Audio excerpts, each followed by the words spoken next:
Au XIe et XIIe siècle, les invasions tataro-mongoles et les dissensions internes provoquèrent le découpage de l'empire de la Russie kievienne en une multitude de petites principautés.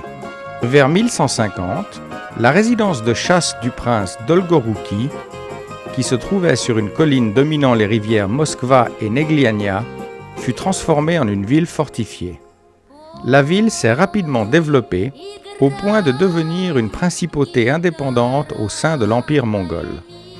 Au milieu du XIVe siècle, Moscou avait gagné tant de prééminence sur ses rivales qu'elle fut choisie pour abriter le siège de l'Église orthodoxe russe.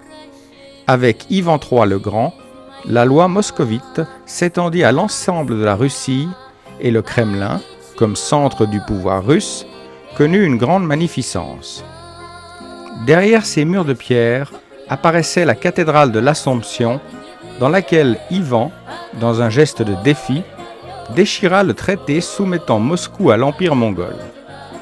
Tout au long des 2 siècles suivants, et jusqu'à ce que Pierre le Grand transfère la capitale russe à Saint-Pétersbourg, le Kremlin fut le théâtre de l'histoire grandiose et parfois sanglante des tsars.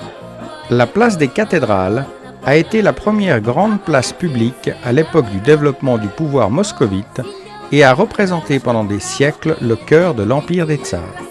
On y trouve la cathédrale de l'Assomption, l'église de la déposition de la robe, la cathédrale de l'Archange Michel, la cathédrale de l'Annonciation, ainsi que la cathédrale des 12 apôtres.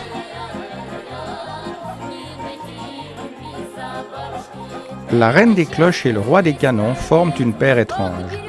Tous deux sont les plus gros spécimens du monde de leur catégorie et tous deux n'ont jamais servi. La reine des cloches pèse 200 tonnes. Elle n'a jamais été terminée et encore moins sonnée. Elle se brisa en 1737 au moment de sa cuisson. Le roi des canons pèse 40 tonnes pour un calibre de 890 mm. Il a été construit en 1586 et devait repousser les assauts ennemis avec des projectiles de la taille d'un tonneau.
Учися, погибаєм, учися,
Commencé en 1930, le métro de Moscou a une longueur de 256 km. Il mérite à lui seul une visite particulière. On a l'impression de se trouver dans un palais aux salles vastes et spacieuses, et on est frappé par la richesse de ses marbres et de ses lustres, sa décoration fastueuse, ses médaillons et ses mosaïques, ses colonnades et ses sculptures qui évoquent les grands événements de l'histoire de la Russie ancienne et moderne.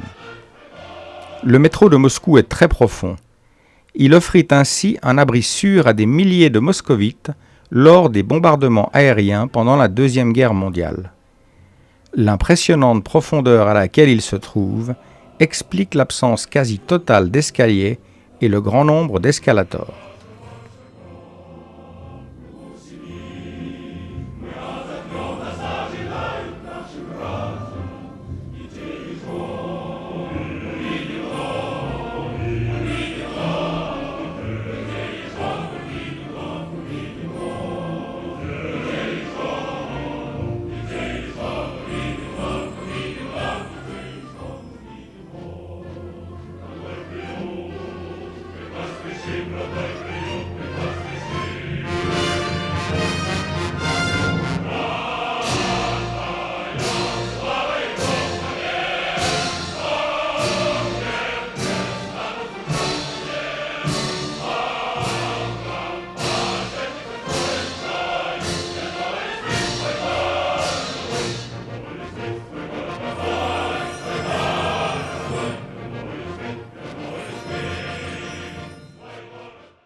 Pour clôturer cette magnifique première journée dans la capitale russe, nous faisons maintenant un tour de Moscou by Night.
La place Rouge se trouve à l'est du Kremlin.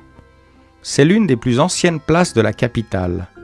Cette place principale de Moscou et du pays a été étroitement liée à l'histoire multiséculaire du Kremlin.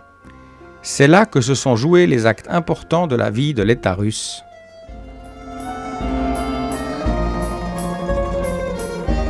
En dessous des murs du Kremlin se trouve le mausolée de Lénine.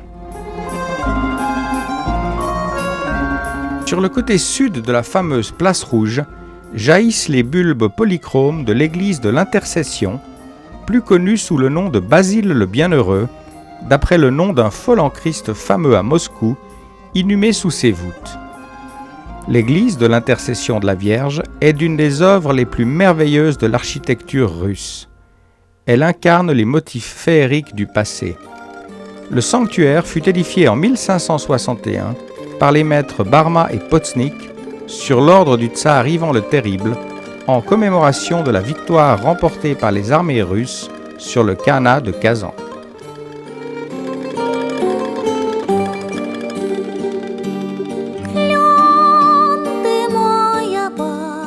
Déjà au XVe siècle, la place avait ses contours actuels. C'était le grand marché de la ville. Là étaient organisées les cérémonies les plus solennelles avec la participation du tsar et du patriarche.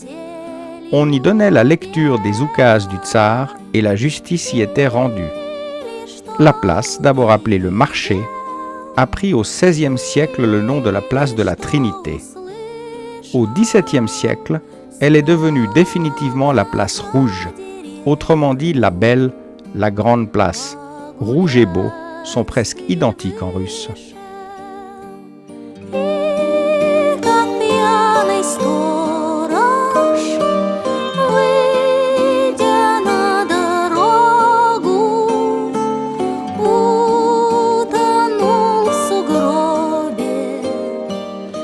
Le fameux grand magasin Goum a su relativement bien s'adapter à l'ère post-communiste.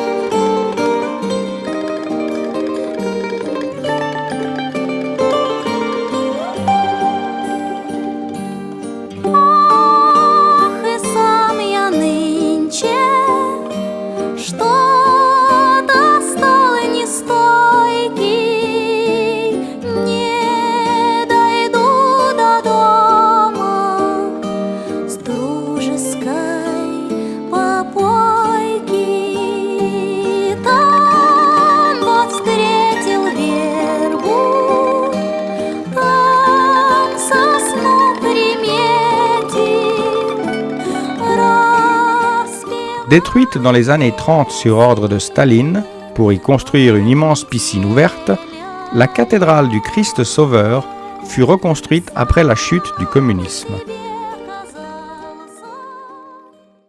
C'est, dit-on, près de ce lac que le grand Tchaïkovski trouva l'inspiration pour son fameux ballet « Le lac des cygnes ».